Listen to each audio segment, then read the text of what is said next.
Sindhu Bhairavi today episode. Bhairavi அங்கேருந்து போகவும் உடனே சிந்து பார்த்துட்டு ஒரு நிமிஷம் நில பைரவி எங்கே போகிற அப்படின்னு சொல்லிட்டு போயிட்டு பைரவியை பிடிச்சிடுறாங்க. ஆறுமுகாத்தா நீ வரணுன்ட்டு எவ்வளோ எதிர்பார்ப்போடு இருந்தார் தெரியுமா? இப்போ என்னடா நீ இவ்வளோ தூரம் வந்துட்டு உன் பாட்டுக்கு கிளம்புனா என்ன அர்த்தம்? நீ முதல்ல வா அப்படின்றாங்க. இல்லை சிந்து, நான் கிளம்புறேன், நான் வந்தது யாருக்கும் தெரிய வேண்டாம். ஏன் நீ அப்படி சொல்கிற? அப்படியெல்லாம் சொல்லாது சரியா? நீ வந்தது எல்லாருக்கும் தெரியணும், நீ ஏன் வந்தது தெரியக்கூடாதுன்னு நினைக்கிற? வா அப்படின்றாங்க. இல்லை சிந்து, என்னை விடுன்றாங்க. என்ன விடுன்ட்டு நீ முதல்ல வா அப்படின்னு சொல்லிட்டு ரொம்ப கட்டாயப்படுத்தி கூட்டிகிட்டு போகிறாங்க. ஐயோ சிந்து வேற கேட்க மாட்டா போலி அப்படின்ட்டு ரொம்ப டென்ஷன் ஆகுறாங்க. என்ன ஆச்சுப்பா அப்படின்னு சொல்லி கூட்டிகிட்டு போகிறாங்க. இந்த இடத்துல என்ன பண்ணுறதுன்னு தெரியல, அவங்களுக்கு ரொம்ப பதட்டமாக இருக்குது. அப்புறம் அவங்களுடைய அப்பா வந்துடுவாங்க. பைரவி, நீ வந்திருக்கியம்மா, நீ வரலன்ட்டு மாப்பிள்ளை எவ்வளோ கவலைப்பட்டாரு தெரியுமா அப்படின்றாங்க. சரிம்மா நீ வா அப்படின்னு சொல்லிட்டு ரொம்ப கம்பல் பண்ணி சிந்துவும் அவங்களுடைய அப்பாவும் கூட்டிகிட்டு போகிறாங்க.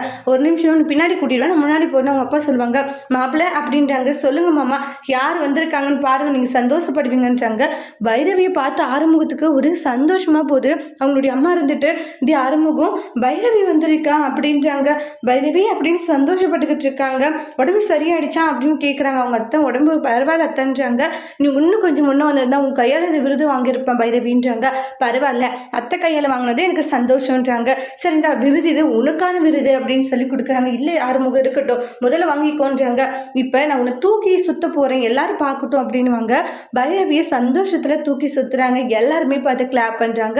சஞ்சய் இதை பார்த்து காண்டாகிறாங்க. வேணும் சஞ்சய் வெறுப்பு இருக்கணும்னு தான் இப்படியெல்லாம் பண்ணிட்டு இருக்காங்க ஆறுமுகமும். இந்த இடத்துல ஆறுமுகம் ரொம்ப கவலைப்பட்டான். இப்போ நீ வந்த பிறகுதான் முகத்தில் நாங்கள் சந்தோஷத்தை பார்க்குறோன்னு அன்னபூரணி சொல்லிட்டு இருக்காங்க.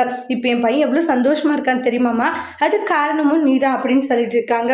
இந்த இடத்துல எல்லாரும் ரொம்ப ஹாப்பியாக சிரிச்சு பேசிட்டு இருக்காங்க. அப்புறம் மகா வந்துருவாங்க. எப்படி இருக்கு பாப்பாவுக்கு நல்லா இருக்கா அப்படின்றாங்க. ஐஷுக்கு நல்லா இருக்கு, உடம்பு சரியாயிடுச்சு, நான் வீட்டில் விட்டு வந்திருக்கேன் அப்படின்னு போய் சொல்லி சமாளிச்சுறாங்க அன்னபூரணி கிட்ட. அப்புறமா ஒவ்வொரு போட்டியாக வைக்கிறாங்க. ஃபஸ்ட்டு போட்டி பார்த்தீங்கன்னா கயிறு இழுக்கிற போட்டி. இந்த இடத்துல சிந்துவோடைய டீமு, இந்த இடத்துல ஆறுமுகோடைய டீம் அப்படின்னு சொல்லி பிரிச்சுக்கிறாங்க. பிரிச்சுட்டு சிந்து கயிறு இழுக்காம சிவா பார்த்து ரசிச்சுட்டு இருப்பாங்க. சிந்து என்னை பார்க்காத, கயிறு முதல்ல இழு, நான் உன்னையும் பார்த்துட்டு அது இழுக்கிறது செம க்யூட்டாக பேசிட்டு இருக்காங்க. இங்கே ஆறுமுகம் இழுக்கிறாங்க. இதில் ஆறுமுகம் ஜெயிச்சிடறாங்க. எல்லாம் சந்தோஷப்பட்டுக்கிட்டு இருக்காங்க. ஆறுமுகத்துக்கு பைரவிக்கு வாழ்த்துக்கள் சொல்றாங்க. அடுத்து சைக்கிள்ல மனைவி முன்னாடி உட்காரச்சிட்டு ஓடணும் அந்த போட்டி. அதுக்கப்புறமா அதுலயும் நம்ம பைரவி கலந்துக்கிறாங்க. கலந்துட்டு அதுல ஜெயிக்கிறது நம்மளுடைய சிந்துவும் சிவாவும். அதுக்கு எல்லாரும் ரொம்ப சந்தோஷப்பட்டுக்கிட்டு இருக்காங்க. சூப்பர் அப்படின்னு சொல்றாங்க. இந்த டைம் சிவா ஜெயிச்சிட்டான், பரவாயில்ல, அண்ணன் தம்பி 2 பேர் போட்டி போட்டுட்டு ஜெயிக்கிறீங்க, பார்க்கவே ரொம்ப சந்தோஷமா இருக்குன்றாங்க. அடுத்துட்டு மனைவியை ஹஸ்பண்ட் தூக்கிட்டு நடக்கணும் அப்படின்ற மாதிரி சொல்லுவாங்க. பைரவி இருந்துட்டு அத்தை இந்த விழால கலந்தே ஆகணும் அத்தை. இல்லத்தை எனக்கு வேண்டான்றாங்க. பைரவி ஏன் அப்படி சொல்லிட்டு இருக்கேன், தூக்கணும் என்ன ஆறுமுகம் தானே தூக்குறான், கண்டிப்பாக இதில் கலந்துக்கணும் சரியா அப்படின்ற மாதிரி சொல்லிட்டு இருக்காங்க. இல்லை அது நீ கலந்துக்கணுமா அப்படின்னுவாங்க. நீ கலந்துக்கு போ அப்படின்னுவாங்க. உடனே ஆறுமுகம் சிரிக்கிறாங்க. ஐயோ எப்படின்னுவாங்க. உடனே சிவா இருந்துட்டு தூக்கிட்டு சுத்துறதா அப்படின்னு யோசிக்கிறாங்க. உடனே சிந்து இருந்துட்டு டாக்டர் என்னாச்சு, என்னை தூக்கிட்டு போகணும், உனக்கு என்ன யோசனை அப்படின்வாங்க. சிவா இருந்துட்டு சிந்து தூக்கிட்டு போகணுமான்ட்டு ரொம்ப குழப்பத்தில் இருக்காங்க.